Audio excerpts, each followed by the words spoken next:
So, wow. Wild. Yeah. What? Yeah, we did, but we had already advertised it, and it's like, what are you going to do? It's supposed to be done in a short while. I know, and that's what I figured. Yeah, it is. Yeah. So, Chaitanya, can you zoom that in a little? I can't tell where you're at, but can you zoom the camera in a little? Yeah. Yeah. That's good. That's good. So everybody, welcome. Thank you for coming.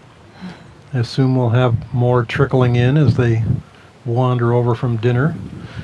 But since there are probably people online, let's be somewhat on time here and begin with a prayer together. Divine Mother, Heavenly Father, beloved friend God, great masters, Jesus Christ, Babaji Krishna, Lahiri Mahasaya, Swami Yukteswar, beloved Guru, Paramhansa Yogananda, all saints and sages, beloved Swamiji, bless this evening. We honor your life, your presence in our lives and this world. Guide us now and always into perfect joy, oneness with thy light. Om, peace. Amen. So, Chaitanya, can you hit record on the camera, please? Just the red button, same as the other one. Yep. Thank you. So this evening, as we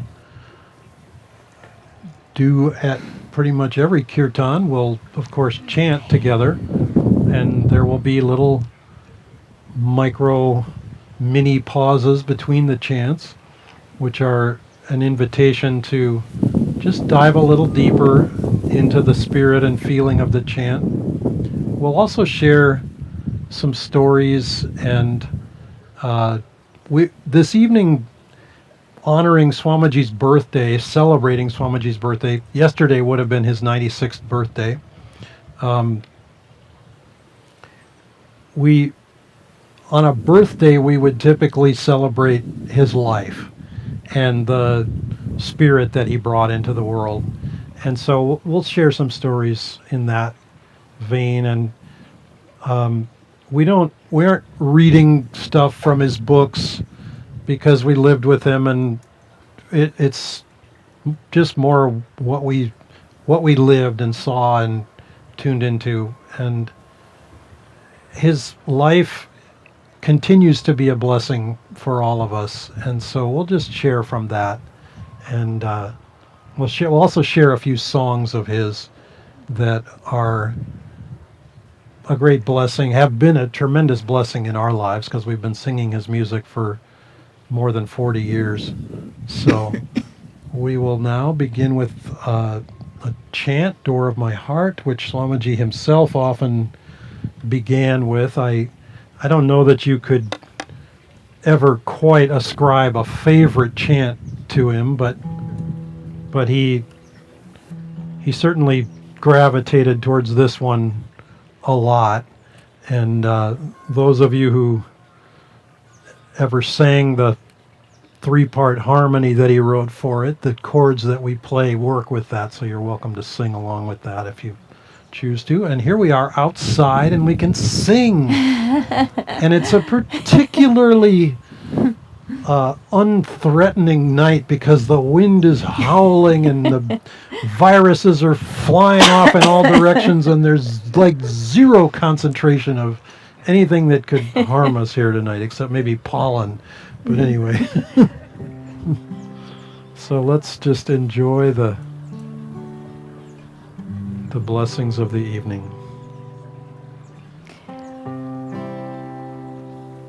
one small thing about this chant is that Swami himself wrote these chords, and he wrote them out musically rather than just saying a G for a G chord and so on.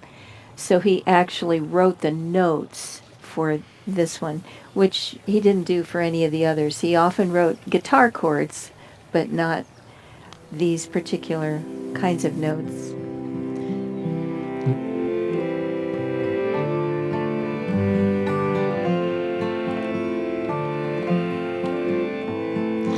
Door of my heart, open wide I keep for thee. Door of my heart, open wide I keep for thee.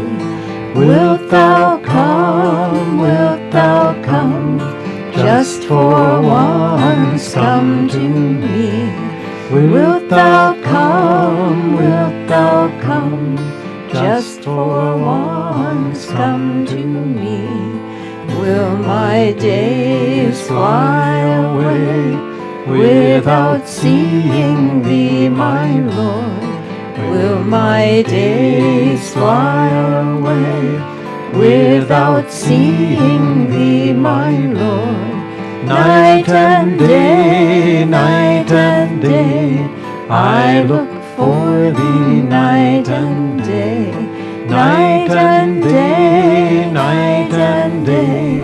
I look for thee, night and day. Door of my heart, open wide I keep for thee. Door of my heart, open wide I keep for thee. Wilt thou come, just for once come to me? Wilt thou come, just for once come to me? Will my days fly away without seeing thee, my Lord? Will my days fly away without seeing thee, my Lord? Night and day, I look for thee, night and day. Night and day, I look for thee, night and day. Door of my heart, open wide I keep for thee. Door of my heart, open wide I keep for thee. Wilt thou come, just for once come to me? Wilt thou come, just for once come to me? Will my days fly away without seeing thee, my Lord? Will my days fly away without seeing thee, my Lord? Night and day, I look for thee, night and day. Night and day, I look for thee, night and day. Night and day, I look for thee, night and day. Night and day.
Sing When I Awake. This is one of the first chants that Swamiji wrote that I'm aware of anyway. This was in the early 1980s, and it was something of a watershed moment at Ananda because we had Indian bhajans and we had master's chants, but we didn't, which was a nice book of songs, or chants, but we didn't have anything else. And Swamiji was always having music running through his mind, and he just started writing chants. And so we'll do a couple of the first ones. When I Awake was one of them, and then Lord I Am Thine was another. And throughout the 80s, he wrote, sort of at irregular intervals, wrote chants, and just every so often there'd be another one, and he'd bring it to Sunday service and chant it with everybody. And that was just very sweet and a blessing because it gave us a new avenue. And so if you want to think of it, I'll just digress for just a moment here before we chant. The chants that Master gave us are each of them a doorway to the infinite, because he found God in each chant and received a blessing from God in each chant. And that potential, of course, exists for each of us. But with Swamiji's chants, we have to help each other to have that experience. And so it's very easy and natural to think of, okay, you sit for meditation, you're meditating on God's love, God's light, God's joy, whatever it may be. It's not as automatically natural to think of meditating for your neighbor or for your guru bhais around the world, that they also have that experience. But while we chant this evening, if we can just kind of keep our psychic peripheral vision open a little bit, we're helping each other to have a divine experience through each of these chants. And so this is a chant to the Divine Mother. May we all, and others who sing the chant in future days, months, years to come, also have that divine experience. When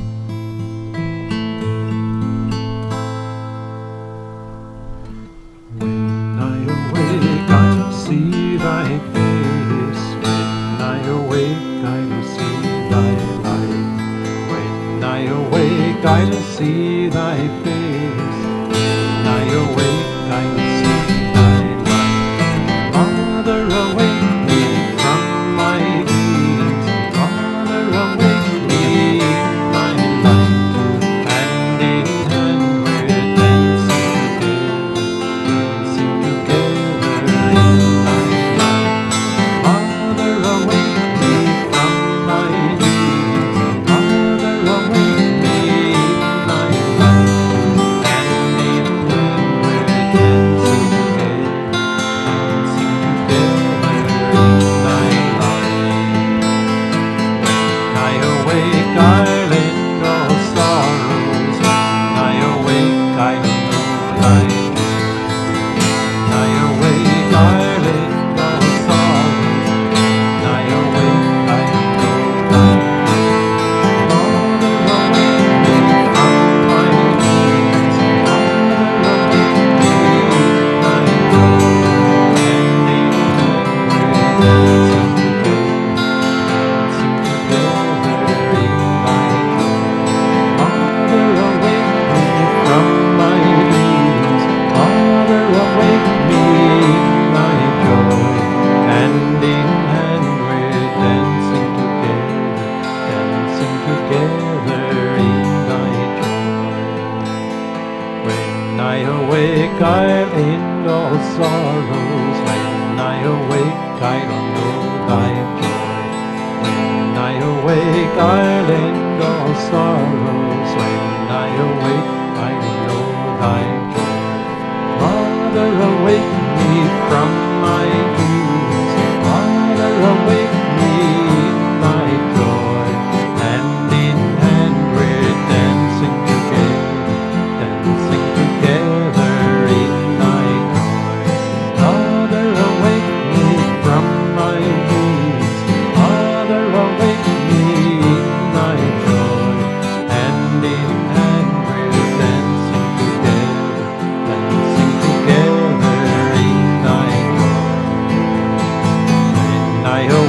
awake, I'll end all fear. When I awake, I'll find thy love. When I awake, I'll end all fear. When I awake, I'll find thy love. Father, awake me from my dreams. Father, awake me in thy love. Hand in hand we're dancing together in thy love. Father, awake me from my dreams. Father, awake me in thy love. Hand in hand we're dancing together in thy love. When I awake, I'll end all fear. When I awake, I'll find thy love.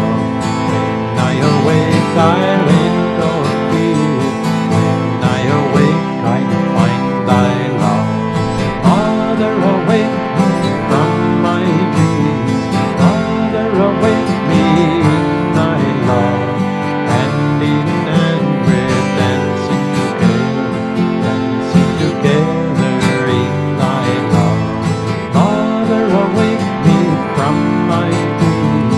Father, awake me in thy love. Hand in hand we're dancing together in thy love.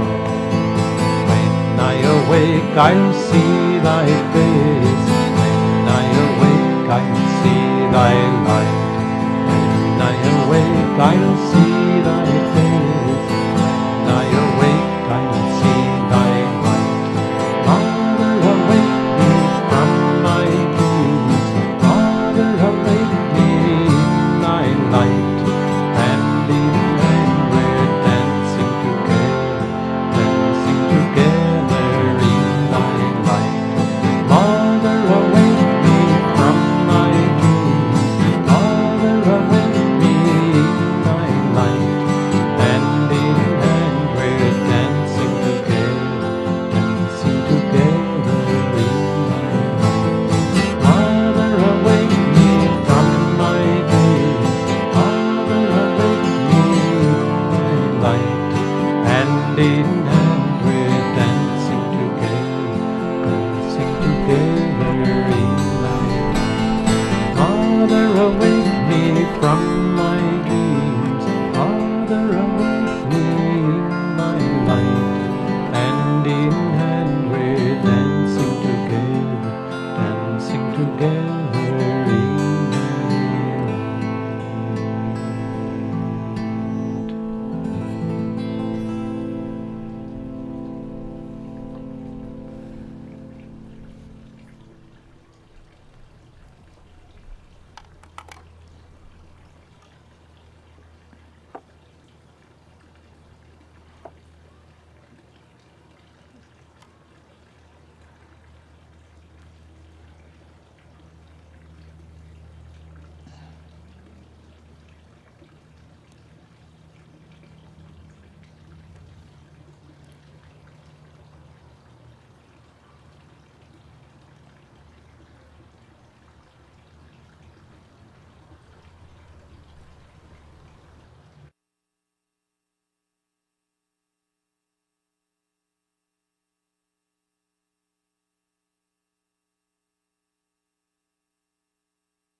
As I mentioned earlier, we'll sing a couple of Swamiji's songs. I'll sing another one later on myself, but this song is one that has become very much sort of iconic in the Ananda world. This is a song that Swamiji wrote as a gift to a couple getting married, Nakula and Sarah, Nishala now, but it's Sarah at the time. And it was first performed at their wedding, so which Swamiji himself was leading. I think he was leading anyway. Anyway, this is Life is a Dream, and so you're going to get the two-part, four-part harmony version here with harmonium accompaniment as well.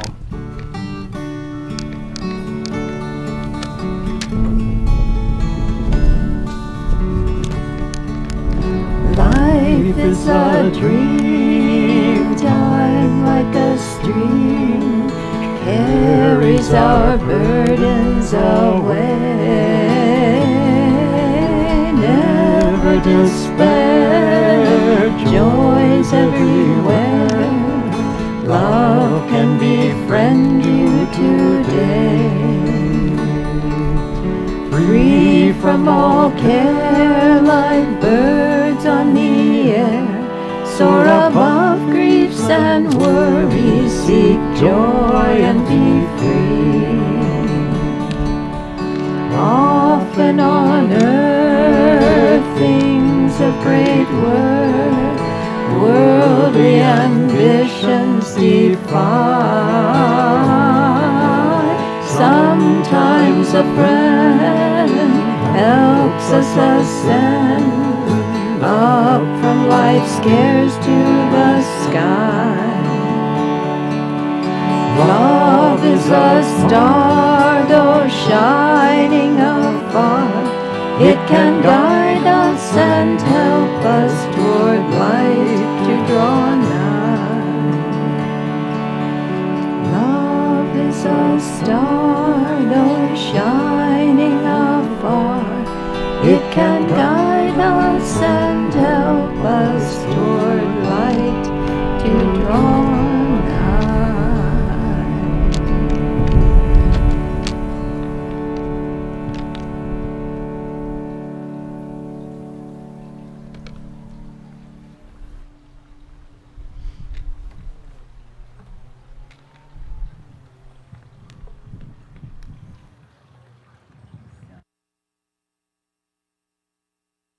Stories.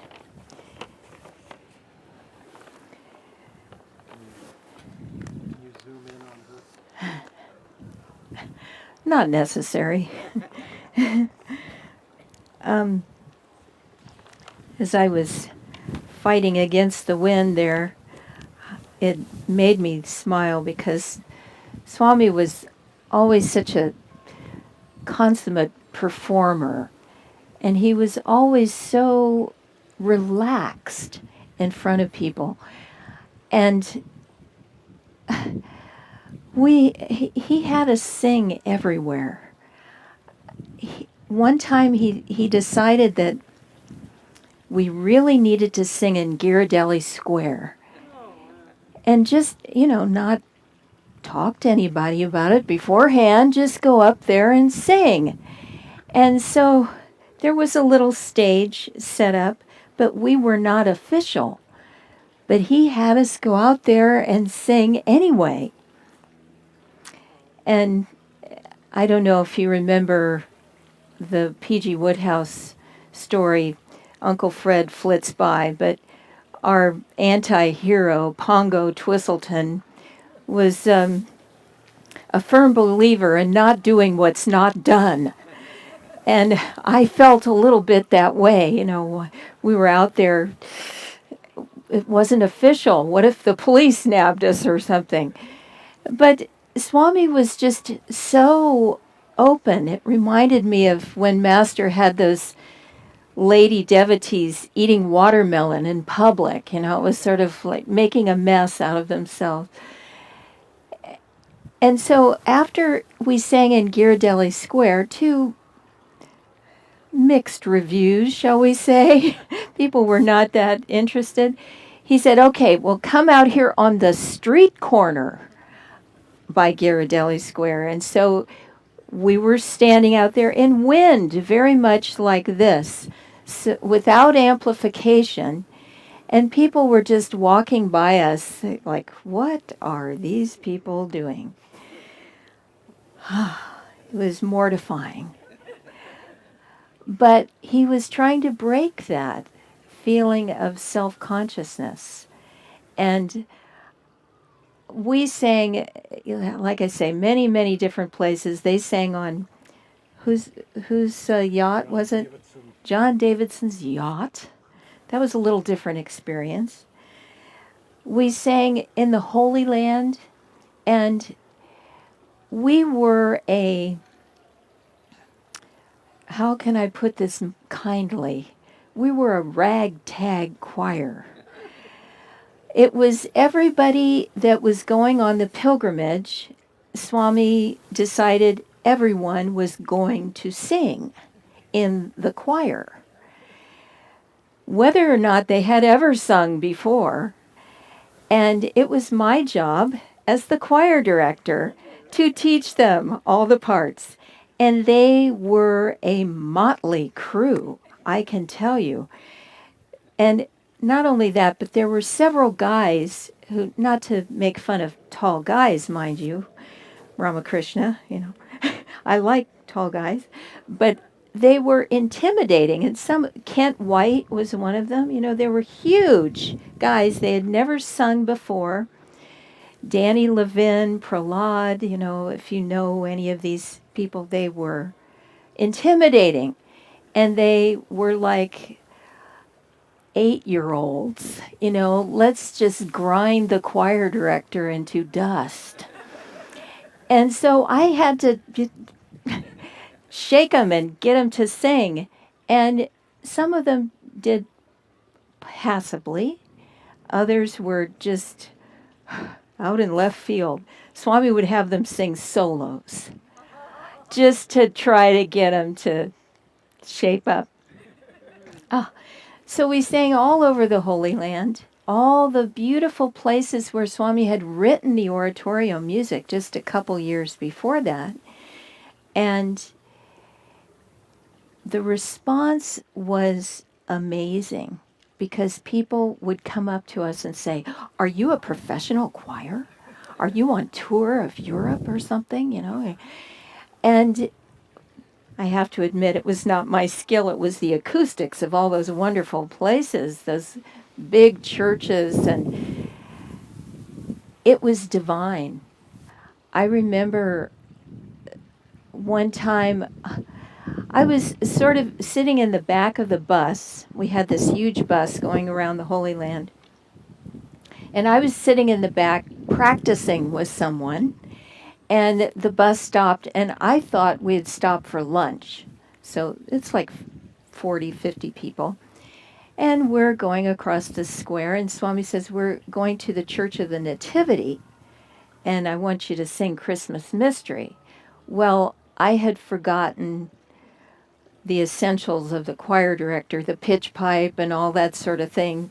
So I had to run back to the bus. This was a couple of blocks. Ram Smith, if you know who he is, ran with me. Used to play for the 49ers, and so he's running and I'm trying to keep up with him. And we did have a time crunch. I had to get there, get into the bus, get the stuff, and go all the way back. And the bus driver wasn't there. So I had to crawl in the window of the bus to get my stuff. So it was quite an adventure. And then we went screaming back. And I got to this church and I sat down and I had one of the deepest meditations of my life. I truly thought I was happily going to just leave my body right there. all my energy went up to the spiritual eye. I saw all this light, and it was like, I'm coming. And then I get this tap on the shoulder. Okay, it's time to sing now. One of the it was Danny Levin or one of those guys. Okay. So I came back into my body and we sang Christmas Mystery, the Church of the Nativity. It was just divine. And so I sat back down. And I was right there again. It was all the light was there. I was ready to just, okay, Lord, I don't need any more of this life. I'm ready to merge. And can we sing another song? We're going to sing Christ Has Come. It's like,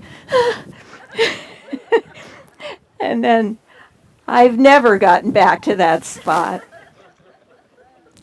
But Swami was so immediate whenever he would perform. He was so just natural.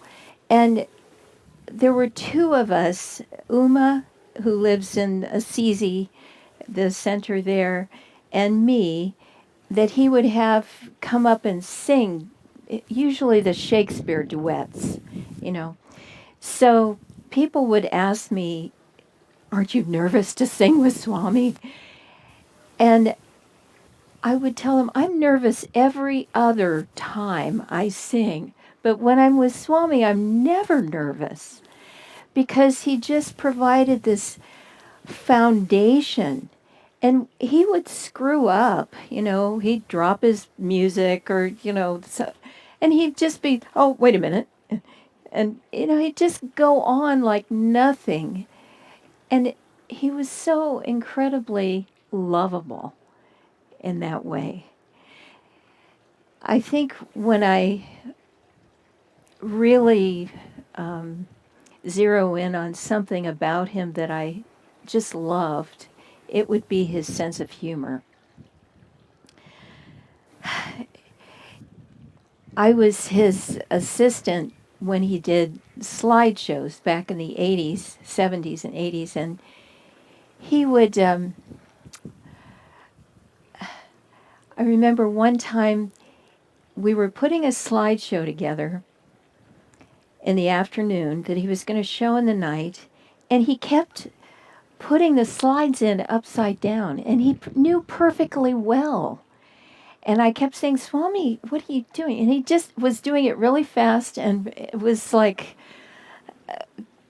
kind of silly. And then during the slideshow, whenever one of the slides, I tried to fix it some, but I couldn't get all of it. And so whenever one of the slides would come in upside down, he'd turn to me and go, Nirmala, what do you... And I was the brunt of this joke through the whole slideshow. It's like, Swami, you did this on purpose. Oh my gosh. But another time I remember he would gather people sometimes and show a movie on a big screen in the dome. And I don't know how this happened, but there were a few of us, Uma again and Davy and me often, who would have to pick the movies.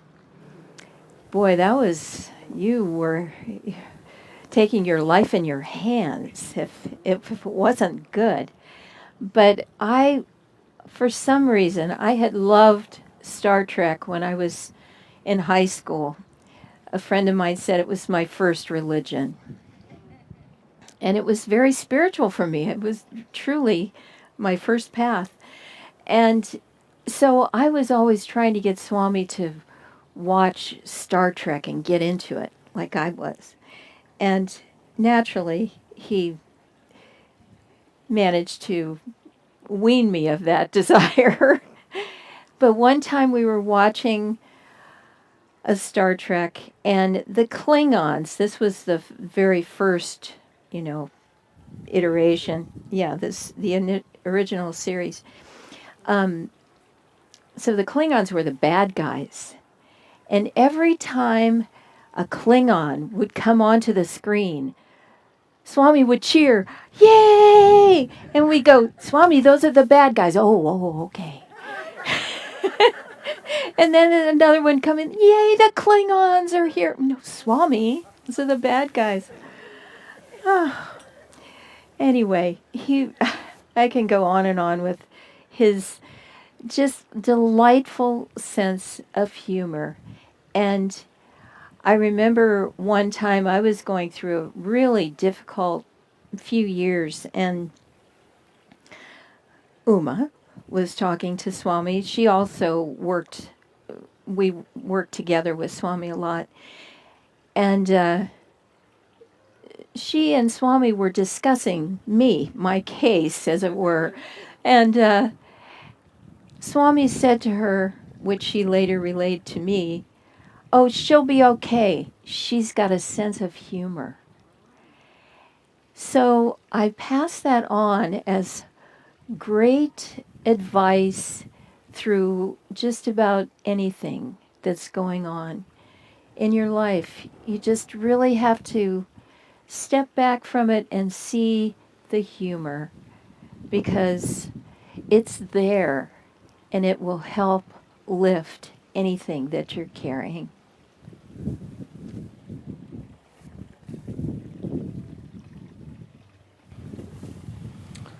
So, And if anybody's cold, there's blankets in the chapel. Can get a blanket, like I'm getting a blanket right now. can we do I Am Thine in C? I don't have music for that. Okay, well then let's do it in A.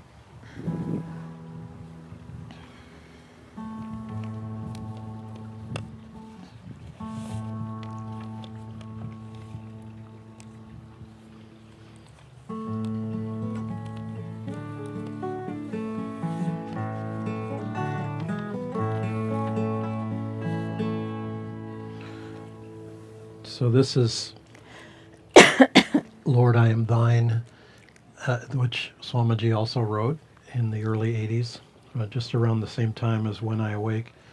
And this chant has the unusual distinction of being one of, I think, only two chants other than Door of My Heart that Swami wrote a harmony part for.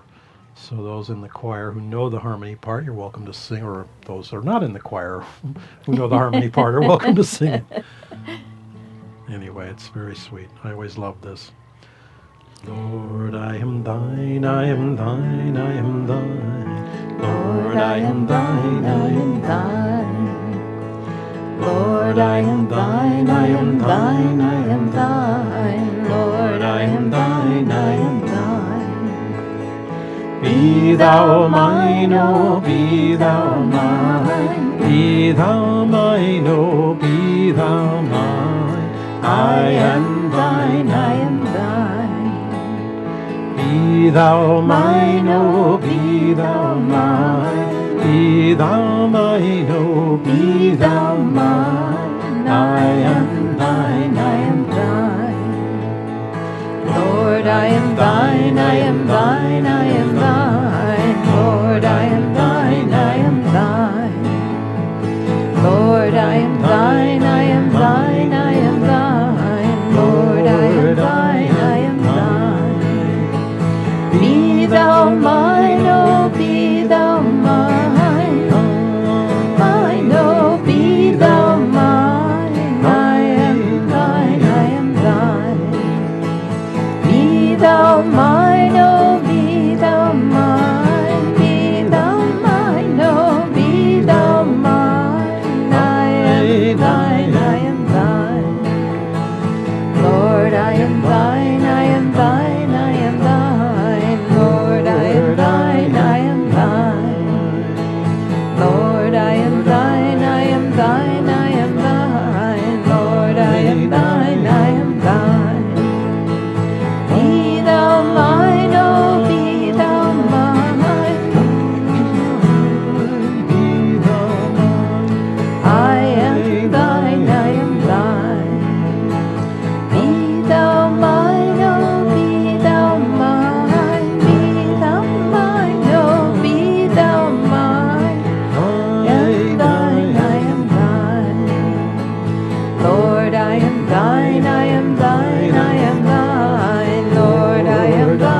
So I will share some stories also, but first I'm going to share a song of Swamiji's that has always been very moving to me. And he didn't like us to give long introductions to his songs, so I won't. The song is called Why, but I will say that in a sense, Swami's entire life was dedicated to the answer to the question why. And even though the song describes a tender maid, a young girl, asking this question of life, in many ways he's writing about himself. And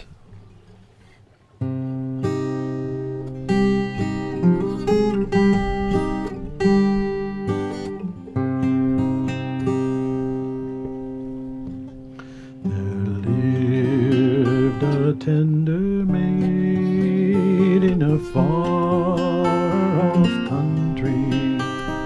The strangeness of this world made her sigh. Her friends asked their fathers for money and clothes, but all she could ask was, why?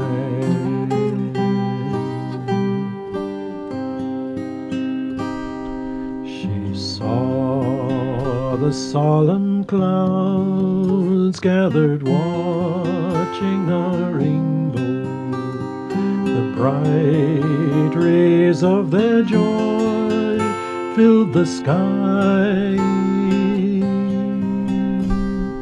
Her teachers explained it all wisely away, but still her heart wondered why.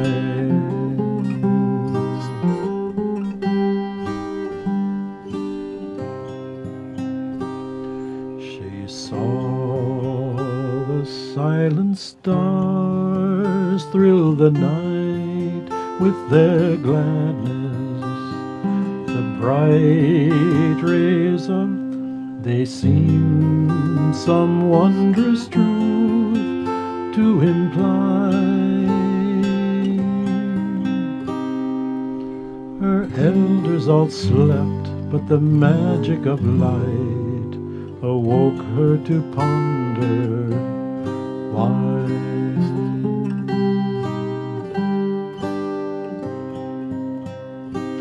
She saw a mother smile as she tended her baby, a widow weep that love had to die. The joy of new friends and the sadness of parting, all these made her ask God, why?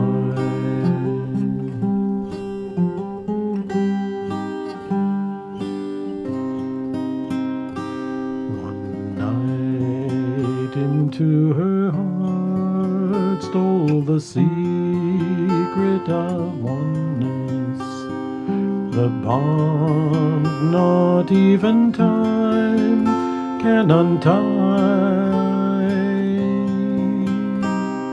For love there possessed her and made her his own. In love she at last learned why.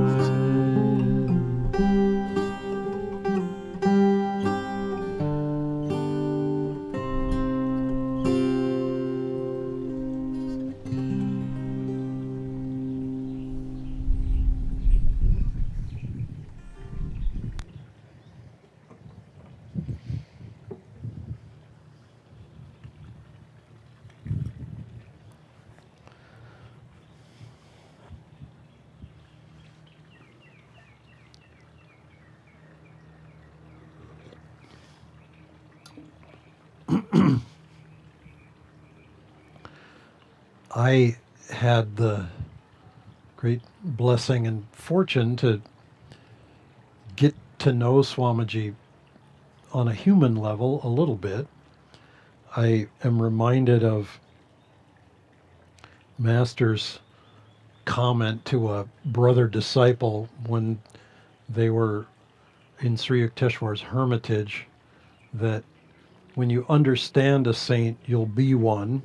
So having having that as a measuring stick, I don't know that anybody really ever got to know Swamiji all that well, because I don't know if you remember from your high school physics class this principle in physics called the Heisenberg uncertainty principle. I see a few heads nodding, but I'll explain briefly because I can't really explain that very well. But there's a principle in physics that says you can never know both the exact position and the exact trajectory of an electron at any given moment. And I believe this applies to other subatomic particles, but I know it applies to electrons, which means if you take a photo of an electron and you freeze it to a location, okay, fine. You know where it was in that moment, but you have no idea which way it was moving. Or if you can somehow figure out where it's going, you can't know where it is. It's a weird, anyway, there's math that supports this. It's a strange paradox, because we're used to thinking of electrons as little balls, flying around in circles. Of course, they're going like 1% the speed of light, which is really, really, really, really fast. It's faster than the guys go down Coloma when they crash into the corner down here because they can't make the turn. I mean, it's like really fast. And the space around an atom is not very big, but they're whizzing around anyway. So they make a cloud. But anyway, why do I say all this? Not to teach a physics lesson. Swamiji was a little bit like the Heisenberg uncertainty principle. You could not box him in. People tried to typecast him. They tried to analyze him. They tried to understand him from this perspective and that perspective and this other. And it just, you could never get, you could sort of feel like you were getting close, and sometimes he would kind of play along with that. But there was always a place where you couldn't go. You just couldn't get there from here. And I say that because he told people, if you want to know me, listen to my music, because you can feel something of his spirit, of his heart from his music. And so, of course, this was the era of cassette tapes. And I didn't even have a cassette tape player. My boss, Arjuna, had a cassette player in his truck. And so I would sometimes sit in the cab of his truck for hours listening to Well Done, Lord, or listening to, songs of the Joy Singers, which Nirmala was part of that group in that era. This is before my days of singing in that group. I didn't qualify. I wasn't elite. I wasn't an elite singer. I'm being a little silly. But I remember, if you were going to repeat a song, you couldn't just hit, repeat. You had to rewind. And then you had to kind of time the rewind to get to the spot where the beginning of the song. Anyway, I could nail Well Done, Lord, because I played the thing till I wore the tape out. But I loved, and I continue, of course, to love Swamiji's music. There is this divine quality in it. It's a doorway to the infinite. Swamiji gave it to all of us. As Nirmala related in her stories, he was always trying to get us to sing in unlikely places. Um, I remember singing on Christian television networks in Southern California. You know, the oh, I can't even remember the names of these shows, but anyway, um, and we were a group of four, which meant one on a part, which meant you better have your part together because there is nobody else to sing your part if you get lost in the woods. Anyway, they interviewed us, and we're sort of amazed that two guys and two girls, none of whom were married to each other, none of whom were married at all, were out traveling around the countryside together. Was like, whoa, that was like really weird. We were like, what's the big deal? We're singing, we're performing. Anyway, but I remember Swamiji after one of those interviews where we were a little nervous. One of our group was a little more professional and a little more accustomed to being on camera, but the other three of us were pretty nervous. It was a live television program. I mean, you couldn't, there were no takes. It was like, you're on. If you stand up to sing, you're singing now.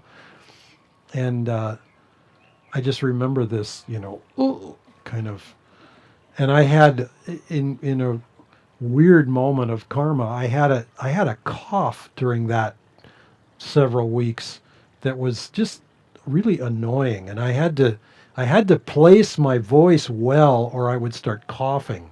So several times while I was singing I had to turn away from the microphone in order to cough during the refrain or during the interlude with the guitar in between. Anyway, it was an interesting challenge.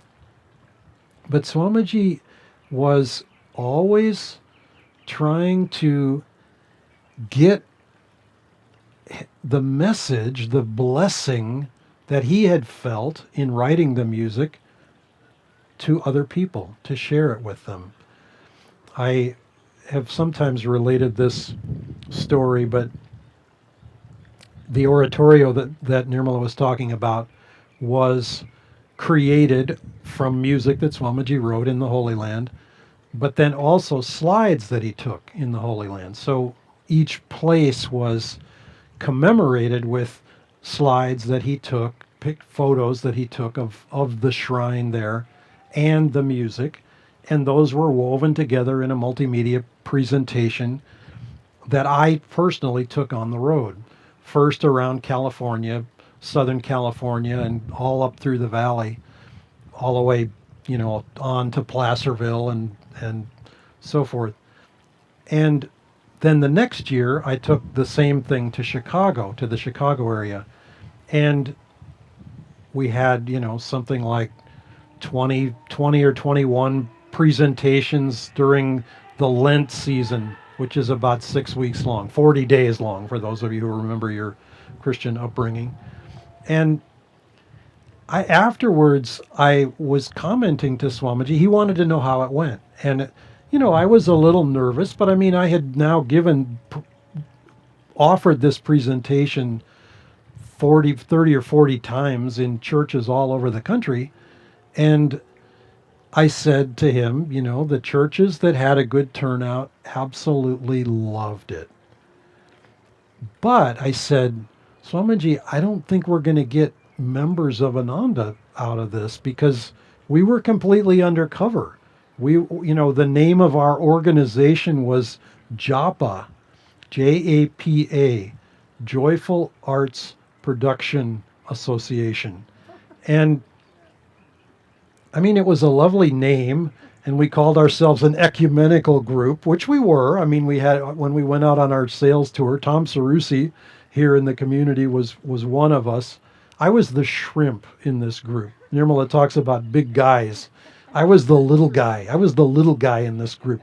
Tom Sarusi's a good couple inches taller than me, and Hayward Crew was the other one, who was bigger than Tom yet, not a whole lot taller, but wider. He was an Episcopal priest, retired. Tom grew up Catholic, I think, and I grew up Lutheran. So I mean, we were sort of all over the map.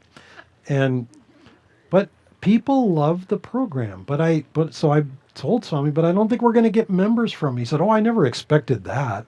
I just wanted to get the program out." Well, and so we did. He did. We did through that medium. And what I came to realize is, yes, he wanted to get the program out, but he also wanted to see who would do things, who would try things. I mean, on one level, it was kind of crazy what we were doing. I mean, it was hard to make ends meet. You know, I was selling books in the daytime and putting on presentations in the evening. And I also will recall that the technology challenged us a little bit. In the oratorio, there was one slide, the slide with the goats in the Holy Land. Swami took a picture of these goats. I don't know exactly why that figured into it, but that one would get stuck. And if it didn't move, you know, it's like, it's not good. The slides should not stay in one spot for very long. I mean, it starts to burn the slide. And besides, the music is continuing. You know, the music was on a reel-to-reel tape. And, you know, it doesn't stop. So it's like, you know, you scrambling over there trying to, you know, advance at one. And you know, certain of the slides, it was timed like, you know, and at this spot, the Church of the Dormition. Well, you don't want to be looking at a river when you get to the Church of the Dormition. You know, it's like, it has to be that. And so, you know, I just remember karma being worked off as we tried to. In fact, the very first time I offered that presentation was at this wonderful Catholic church in Chicago area on that trip. And sure enough, the blasted thing got stuck. And actually, in this case, it was the music, the reel-to-reel screwed up. One of the little cap stands, this is I sound like I know what I'm talking about, but the little rubber wheels that guide the tape and that keep it where it's supposed to be and at the right level of tension, it had a lump in it. And so it, you know, it wasn't turning at the right speed. And I, you know, I had to stop the presentation. We had to take our break. You know, normally there's a break in the middle. I had to stop after like 10 minutes. The program is 90 minutes long. There's a break at about 45 minutes when I changed the reels and the carousels. And I called Ananda. You know, this is pre-cell phone days. And trying to reach the guy who knew everything about this, Kent Balassi, and you know, there weren't that many phones at Ananda in those days, and I called where he was supposed to be. He wasn't there. I called someplace. Oh, maybe he's here. No, he wasn't there. Turned out he was walking in between those two locations. It was like, yeah. And I just had to pray to the divine, you got to help me get this together because, you know, these people were paying money and we needed the money. I mean, it was $500 and, you know, it had to be right. And the solution to this problem was I ended up keeping my finger on the screw that was holding it so that it wouldn't wobble, and it spun at the right speed and the tape played and the rest of the program went without a hitch. And it was like, you know, and then I was able to get a new capstan or whatever it was, you know, whatever. We worked it out. Somehow that problem never came up. The goats would rear their heads once in a while, but I think I sort of learned how to get around the goats. So, but Swamiji was always, you know, he's kind of the mother bird, you know, 2 parts nurture and 3 parts, boom, get out of the nest and go and do it.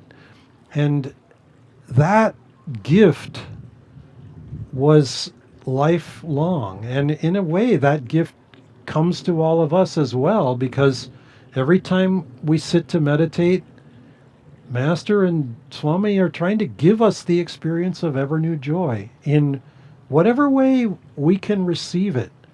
And it's never going to be the same. And we try to go down certain rails, you know, we try to follow certain pathway. Oh, well, I've always done this before. Well, Swami was never about, oh, well, we've always done it this way. In fact, you could never get him starting a sentence with those words because it was never his mentality. His mentality was, well, what can we try that's new, or that, that's fresh, that's a new iteration, a new possibility. He was always looking for the new possibility. Eh, What's trying to happen exactly? And there's a human nature, a human tendency to kind of want to revert back to, no, no, no, but this is familiar. And, so just, we were in Italy, and, Swami grew up speaking 5 languages. I mean, he later learned 4 more, but he lectured in 5 languages. And 4 of them he spoke by the time he was 9 or 10 years old. And so he picked up Italian very quickly. Italian was not one of the languages, but that's where our work ended up in Europe. And when we all arrived there, Nirmala earlier and me later, you had to be able to speak Italian. You had to at least understand it, even if you couldn't bring yourself to get your mouth open and, unglue your, Americans, when we speak Italian, are so adorable because we never move our mouths. Italians were, you know, Swami said he knew he had crossed the Rubicon when he could say quando, because you had to open your mouth. It was like he grew up speaking English, not, but to do it in Italy, you had to like move your face.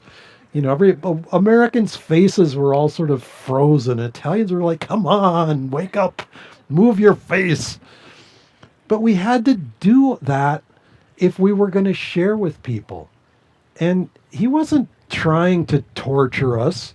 I mean, sometimes it felt like, torture to kind of get out of our little groove of saying, "Oh, but this is who I am." Like Nirmala's talking about singing on street corners. I mean, I remember coming to Sacramento, as it happens, Elk Grove. Swami had written the book Education for Life, and he wanted people to come to a lecture that Danny Levin was going to give here in Sacramento, like at the, Red Lion Inn or something over there by Arden. Anyway, he had us standing outside of grocery stores, passing out flyers for this lecture down in Elk Grove, of all places. Why Elk Grove? Anyway, South Sacramento, Florin Road. I mean, not the greatest neighborhood. It was really odd. And it really pushed, I remember being really uncomfortable. It's like, you're standing, people aren't, it's like, but you, and we didn't get a lot of people to that lecture, I have to confess. But it was like, get past the comfort zone of being who you think you are, because you're not. Hence him never being bound by the Heisenberg uncertainty principle. He just was never going to be pinned down to anything limited. And he gave that to all of us. Gave it through his books, gave it through his chants, gave it through his songs, and every other thing that he did, the lectures that he gave, this program, the interviews that we did with him, the last series of video programs that he recorded, Ask Me About Truth. We never knew what to expect. We would outline questions for him to answer. We didn't know if they were going to be 1-second answers, 5-second answers, 5-minute answers. Sometimes occasionally he ran the table and answered the entire 13 minutes, and we never asked another question except the first one. But most of the time we just didn't know. And you had to be on your toes. And that's the way Master trained him, and I think that's the way Sri Yukteswar trained Master, and I think it's the way any teacher trains any student in the spiritual realm, if it's really true, is to release the hold. It reminds me of one of the affirmations. I release the hold the ego has on me. I am free in God I am free. And That's the life Swamiji lived. And all the outward accoutrements of his life, all the unusualness of his life, being born in Romania, growing up in Europe, coming to America, meeting Master, living in Italy, living in India, all of that for Swami was sort of like, well, what's the big deal? Everybody else was kind of like, ooh. And I remember thinking, and I've noticed now, since in the 9 years plus since his passing, there's this tendency. It's kind of human nature. There's this tendency. It's one of the reasons we brought out a younger picture of him, because the statues that have been made and most of the pictures that you see of Swamiji are when he's older, and it's like there's this human nature to turn a person into an icon. It's like he's that icon. He's like, whoa. And Swamiji never wanted that. He was determined to just be a person and to share what he had been given from Master, which was incredible, an incredible gift. But he didn't want to ever be this unusual sort of anomaly that, people had to be in awe of. He was so natural. He didn't put, I remember some Indian guru who had an enormous following. Everywhere he went, there was somebody holding a white umbrella over his head. And Swamiji used to joke about that because it was like, he was as unostentatious as you could be. He never drove a fancy car. In Italy, when he moved over there, he finally got a comfortable car, which was a nice car, but it was not fancy. But he just didn't go in for those kinds of The home that he lived in Italy was very modest. Crystal Hermitage is beautiful, but most of it's a public facility. He wanted to be approachable and for people to understand. Hence the song, Why? He was always asking God, why? Why this world? He came into this life to understand truth. And so let us, in our ways, whatever those ways may be, find the truth, know the truth, beyond all question, beyond all doubt, beyond all vagueness. Know that truth. To me, that's the blessing that he gave us, because he lived his life in dedication to the truth. And he became the truth. And that's not an icon. That he was just still as approachable as ever. But he lived his life for that truth, and we can too.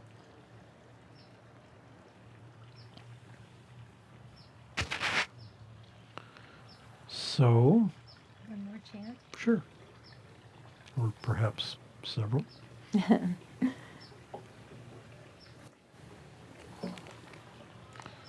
How about Hare Krishna? Swamiji wrote a Hare Krishna chant that's lovely, and we'll share it now. By the way, if anyone leaves, come and get prasad that Srila very graciously made for us before you leave, because there's a lot of sweetness and blessing in it.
How shall I love thee, Lord my God, with every breath I breathe?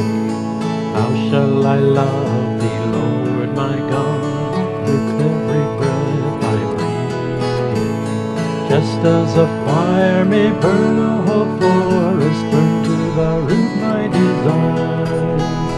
Just as a fire may burn a whole forest, burn to the root my desires. How shall I serve thee, Lord my God, with every breath I breathe? How shall I serve thee, Lord my God, with every breath I breathe? Just as a fire may burn a whole forest, burn to the root my desire.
Let's do Joya, Joya.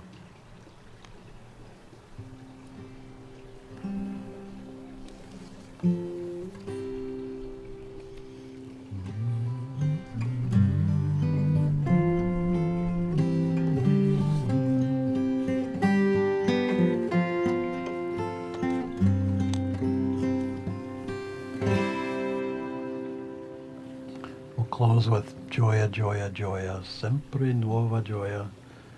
It somehow feels like we'd be missing a part of Swami's legacy if we didn't sing something in Italian. And I love that we finished Sunday service with this, but we never get to do it for very long because we don't want to have people sort of held hostage there while we're standing at the altar enjoying the chant. And so anyway, we can sing it a little longer this time.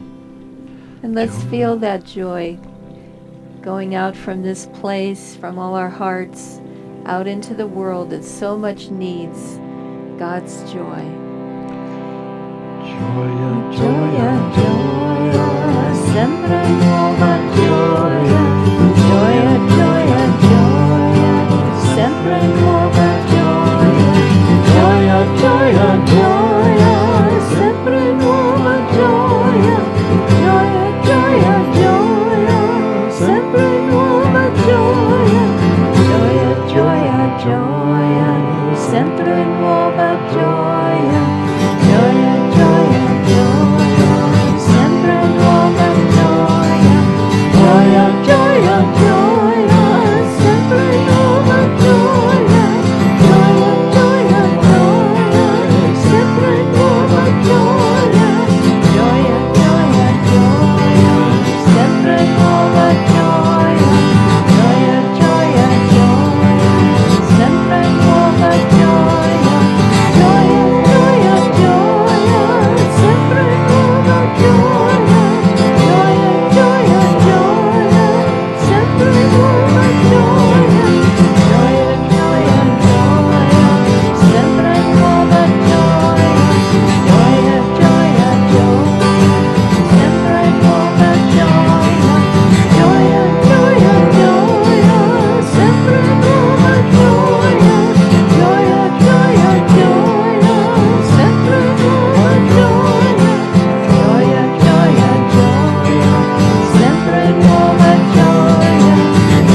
Let's close with a prayer together.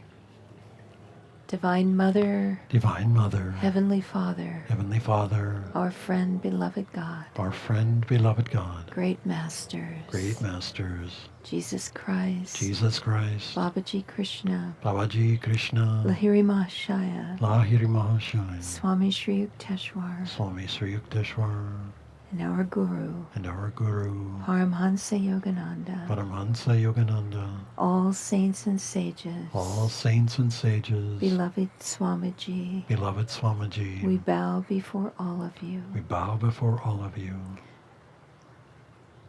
May our hearts May our hearts ever be open ever be open and flowing with your divine grace and love. and flowing with your divine grace and love. Beloved Swamiji, Beloved Swamiji, help us to feel your presence help us to feel your presence in our lives. in our lives. Guide us, Guide us, inspire us, inspire us, and draw us ever closer and draw us ever closer to the divine presence. to the divine presence. Om, Om, peace. peace. Amen. Amen.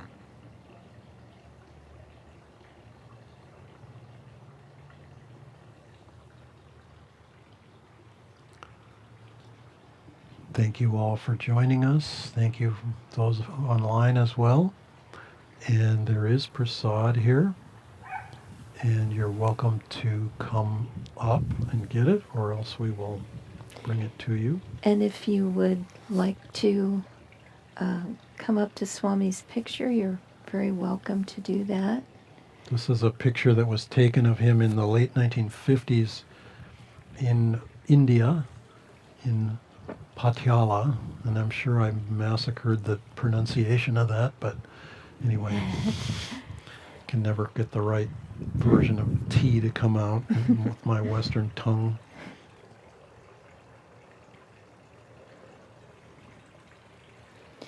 So should we?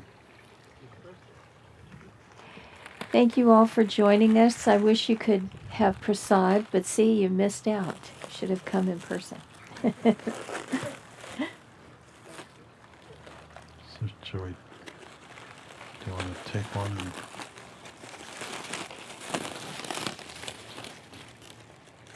And